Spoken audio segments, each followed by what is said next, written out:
Artificial intelligence isn't just coming, it's already here.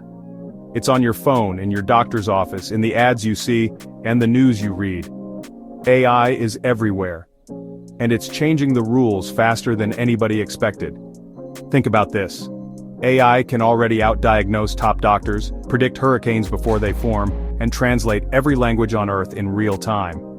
It can drive a car through city traffic, write a poem, or beat the world chess champion. That's not science fiction, that's the new normal. But let's be real. Every breakthrough comes with a shadow. AI can track your face in a crowd. It can generate fake news that's indistinguishable from the truth. It can replace hundreds of millions of jobs with just a few lines of code. And in the hands of the wrong people, it can launch weapons that don't need a human to pull the trigger. Even the people building AI are worried. What happens if AI starts making decisions humans can't understand or control? When does a tool turn into a threat? The line is thinner than you think. Here's the deal.